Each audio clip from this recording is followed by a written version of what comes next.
This is Andrew Garcia with eWeek Labs. I'm here today with Justin Graham, Senior Product Manager for the Windows Server Group.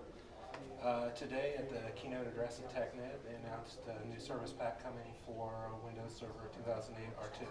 Absolutely. What can you tell me about it? I can tell you a lot about it. So first, it's a great accomplishment. I think it's going to be a great example of how Microsoft is moving forward with the virtualization needle, consistently delivering improvements and advancements in our platform release by release.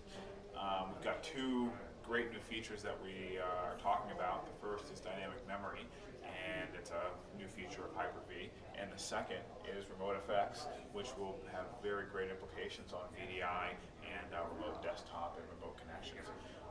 Dynamic memory is a memory management improvement in the platform that will allow customers to achieve a ton of increased density when they're consolidating physical servers into the virtual realm and placing those on top of Hyper-V. Okay. So from what I understand, the dynamic memory works that you set a minimum, you can set a maximum, and it'll scale according to what the applications need. Yes. How does that differ from some of the approaches your competitors are using? So with dynamic memory, when we were initially designing the feature, we went out and talked to customers, and we said, so what is it that you're really after in your virtualization platform from a memory management standpoint? And that was all about, the first thing was increased density. That was by far the first thing that customers really wanted to have. And the second thing was predictable performance and linear scalability. So we want to know predictably what's going to happen in times of contention and be able to predict that and monitor that.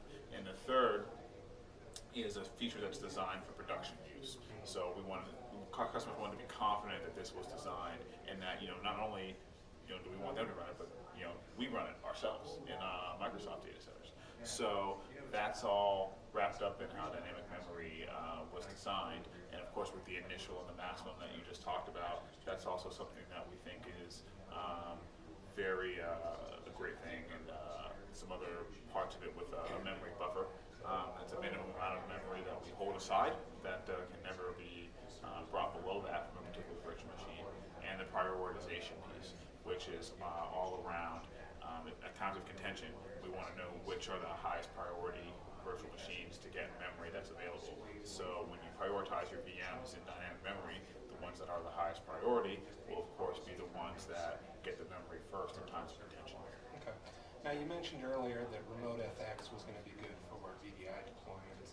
Is the memory management, do you think that's going to have more applicability for VDI or for server deployments? I think it has excellent applicability for server deployments, but I think it even has more applicability for VDI because the memory requirements of desktops are a lot more nonlinear, a lot more a lot different. So somebody may be running a bunch of PowerPoint presentations, somebody may not.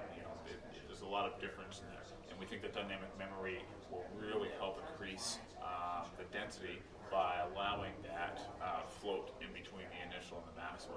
Okay.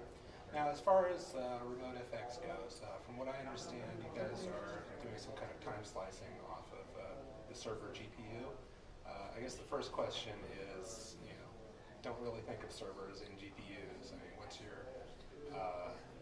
your answer for how enterprises should best go about building up that stable of equipment? So, customers would definitely need to start thinking about servers that have PCI 8x and 16x slots, and we're working with hardware vendors to make sure that when remote FX releases, that we can, give customers good guidance on what they should purchase, but they should start thinking about GPUs and getting used to having those types of things inside of servers. And I think that the whole idea of using a GPU to render graphics for virtual desktops is something that's a complete game changer in the VDI realm and the experience realm. It's something that nobody else is really doing right now, and we think that it'll really help adoption as well as productivity for users in VDI. Okay. Could you give us a little more technical detail on how exactly that works? Sure. So effectively what we do is we expose a graphics driver, a virtual graphics driver into the guest OS running Windows 7. And when an application needs to render some graphics, it looks to that driver, and then that driver ends up moving the rendering across to the parent partition, which then invokes the GPU to do the rendering. And then the next part of the whole equation is a encode and decode codec.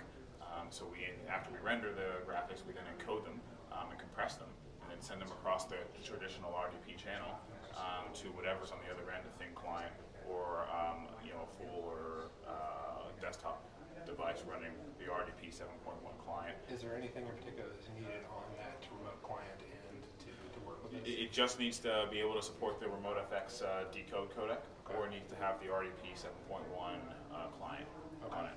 So if you have thin clients, you're going to need a new generation. Yeah, so we're working with thin client vendors to have a wide array of devices that will support Remote FX. Can't talk about specifics at this point, but we're working with people. All right. Well, thanks a lot. This is Andrew Garcia with eWeek with Justin Graham.